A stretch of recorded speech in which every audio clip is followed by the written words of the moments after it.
తెలంగాణ రాజకీయాల్లో కాంగ్రెస్ కు తొలి దెబ్బ కొట్టేందుకు బీఆర్ఎస్ సిద్ధమవుతుంది. ఈనాడు ఒక్క ఎమ్మెల్సీతో తొలిమట్టి ఎక్కి వచ్చే ఎన్నికల్లో వార్ వన్ సైడ్ అనేలా వ్యూహాత్మకంగా అడుగులు వేస్తుంది బీఆర్ఎస్. ఎమ్మెల్సీ ఎన్నికల్లో సరైన వ్యక్తిని నిల్చోబెట్టి కేసీఆర్ మరోసారి పొలిటికల్ గా అపర చాణక్యుడు అనిపించుకుంటున్నారు. బీఆర్ఎస్ తరపున ఎమ్మెల్సీ పదవి దాసో శ్రవణ్ కుమార్ కు దక్కింది. దాసో శ్రవణ్ కుమార్ ఉద్యమ నేత, ఎప్పటి నుంచో రాజకీయాల్లో ఉన్నారు. బీఆర్ఎస్ పై మాట కూడా పడనివ్వని తత్వం ఆయనకే ఉంది. ప్రజల కష్టాలని చూస్తూ ప్రభుత్వాన్ని ఎప్పటికప్పుడు ప్రశ్నిస్తూనే ఉంటారు.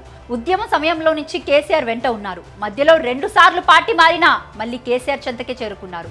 ఇప్పుడు ఎమ్మెల్సీ పదవిని దక్కించుకున్నారు. మొదటి నుంచి బీఆర్ఎస్ పార్టీకి దాసో శ్రవణ్ కుమార్ గౌరవం ఇస్తూనే ఉన్నారు.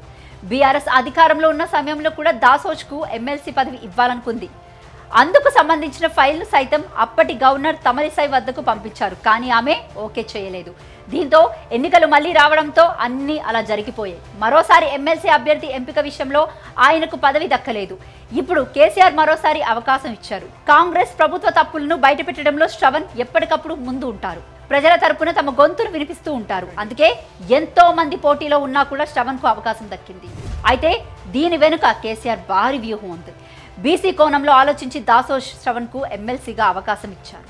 కాంగ్రెస్ సర్కార్ తమ పథకాలు అమలు, పాలనపై వస్తున్న వ్యతిరేకతను తప్పించుకునేందుకు బీసీ నినాదాన్ని తెరపైకి తెచ్చింది. ఈ క్రమంలో ప్రభుత్వానికి చెక్ పెట్టేందుకు కేసీఆర్ దాసో శ్రవణ్ కుమార్ ని రంగంలోకి దించారు.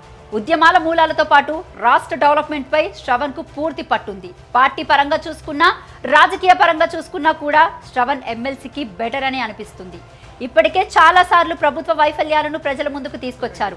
అలాగే బీఆర్ఎస్ కూడా బీసీలకు వ్యతిరేకం కాదని కేసీఆర్ ఈ ఎంపిక ద్వారా సూచనలు ఇచ్చారు.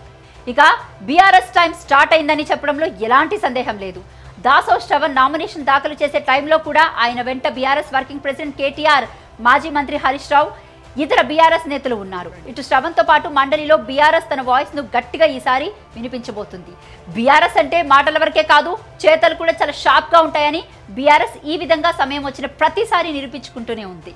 బీఆర్ఎస్ అధినేత కేసీఆర్ తీసుకున్న నిర్ణయంపై అటు పార్టీ శ్రేణులు, ఇటు ఉద్యమకారుల్లోనూ సర్వత్రా హర్షాతిరేకలు వ్యక్తమవుతున్నాయి. తెలంగాణ రాష్ట్ర సాధన ఉద్యమంలో తెలంగాణ భావాజాల వ్యాప్తిలో ముందు నుంచి బలమైన గొంతును వినిపించిన నాయకుడిగా దాసో శ్రవణ్ కుమార్ ఉన్నారు.